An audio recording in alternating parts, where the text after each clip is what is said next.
estamos aqui com o José Antônio Ribas Júnior, ele que é engenheiro agrônomo e tem mais de 30 anos de experiência em produção animal e acabou de fazer uma belíssima palestra aqui no Brasil Sul de suinocultura, falando um pouquinho quais são as oportunidades de um cenário de margem zero. Ribas, primeiro, parabéns pela sua palestra. Tenho certeza que o público ficou muito satisfeito em ouvir todas as oportunidades que a gente tem, né? E durante a sua apresentação, você comentou de muitos atributos que a gente tem na nossa produção, no nosso processo produtivo. E hoje, se você pudesse escolher 3 desses atributos para que eles estivessem talvez muito mais visíveis, talvez até mesmo numa embalagem de uma carne, ou para que a gente realmente, como agro, levantasse a bandeira, quais seriam esses atributos? Muito legal, Larissa, um prazer estar conversando contigo aqui. Para mim é uma honra estar participando do evento e conversando aqui contigo. Eu tenho uma satisfação enorme em criar algumas bandeiras para o setor, para que a gente possa ir construindo dias melhores, vamos falar assim, para o setor. E essa tua pergunta ela é super relevante quando a gente olha no aspecto de que a gente precisa se comunicar melhor com o consumidor final. A gente precisa embalar no nosso produto mais informações.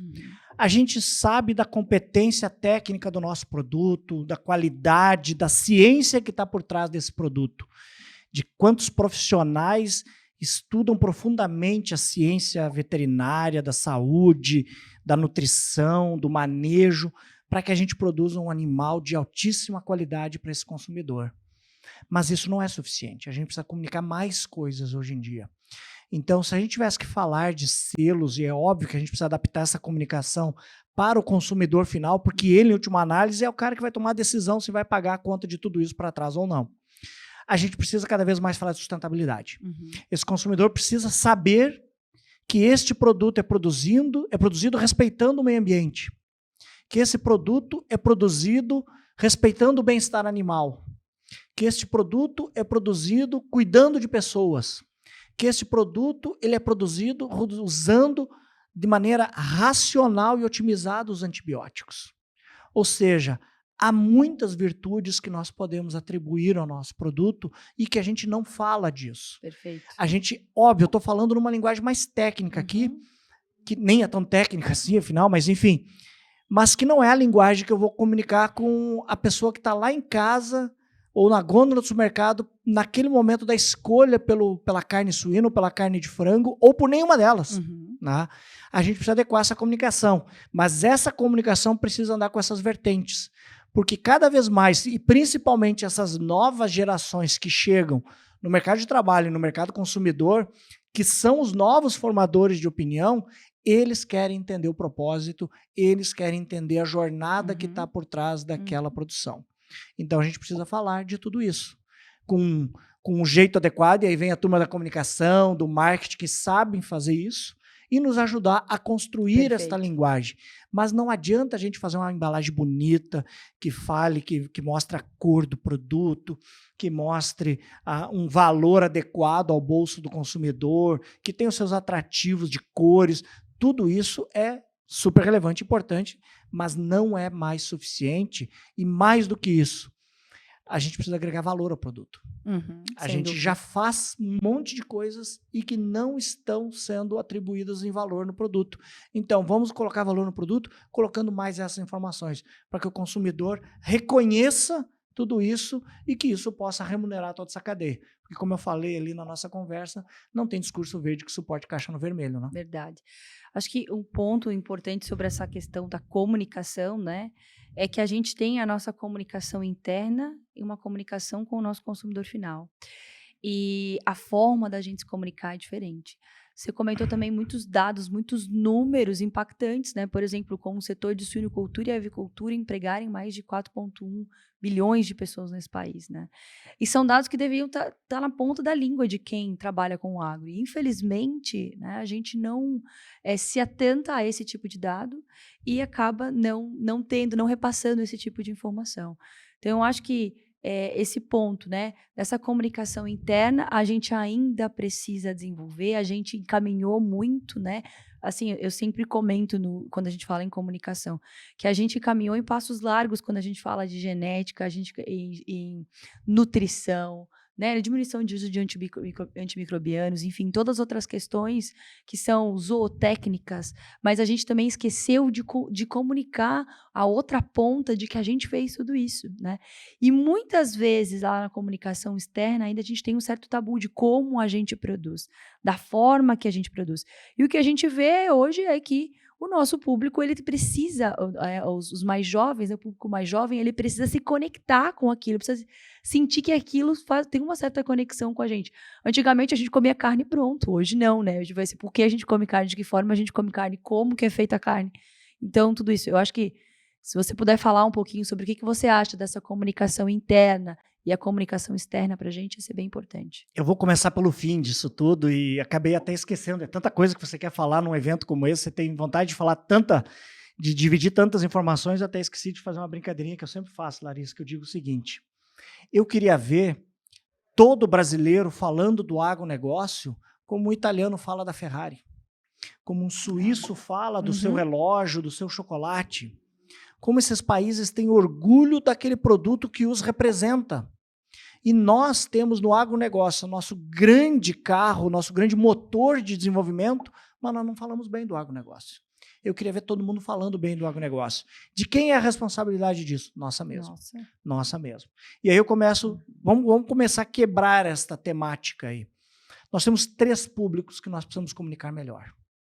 Nós temos o público interno, que às vezes a gente acha, mas estamos catequizando os catequizados. Tem muito a ser catequizado.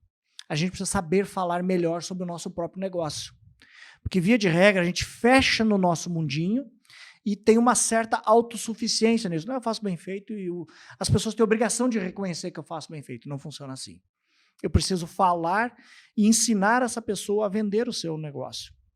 Aquilo que eu brinquei ali, fale com o seu vizinho, fale com a sua família, fale com o professor do seu filho, fale com o seu médico, fale com todo mundo. Então essa comunicação interna é relevante para que os atores desta cadeia saibam falar da cadeia que atua. Fundamental, sabe? Não vamos negligenciar a comunicação interna. A comunicação externa, que a gente falou um pouquinho antes, é de chegar até o consumidor final com mais qualidade de informação. Larissa, pasme que ainda tem gente falando do bichinho na cabeça do suíno. Tem. Que o último caso no Brasil foi na década de 70. 50 anos atrás. Ainda. 50 anos atrás. A gente ainda precisa desmistificar isso. A gente tem gente falando de hormônio no frango ainda. Então, nós precisamos comunicar melhor com o consumidor final. Né? E a gente precisa achar os públicos formadores de opinião para aquela comunicação específica. Falar com professores, porque eles são formadores de opinião das crianças, e nós precisamos orientá-los a falar com mais ciência aquilo que estão falando, porque senão, eu tenho dito, tenho às vezes participado de alguns eventos de professores, eu tenho dito o seguinte: gente, vamos esquecer que é o TikTok ou o WhatsApp que vai alfabetizar ou dar cultura às pessoas. Nós precisamos botar ciência na informação. E aí tem um papel nosso de fazer essa informação chegar a esses públicos relevantes. Então, criar o pacote de informação para o consumidor final, fundamental para que ele entenda do que estamos falando e como. Ele não precisa ser um profissional do agro, mas ele precisa saber que existe muita seriedade no agro. Ele precisa compreender, comprar essa ideia para ser também um porta-voz nosso. Falar com esses públicos relevantes, porque neste momento podem ter profissionais mal informados orientando coisas equivocadas sobre a produção de aves e suínos. Sejam professores, médicos, eu não estou criticando essas classes. A responsabilidade é nossa de dar a eles melhores informações.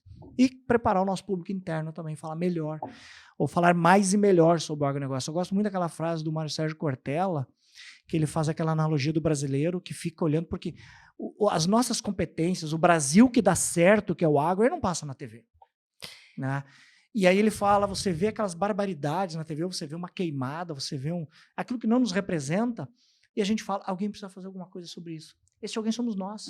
Mostrar que aquilo não nos representa e criar esse ambiente de uma comunicação saudável, assertiva, mas fundamentalmente baseada em ciência.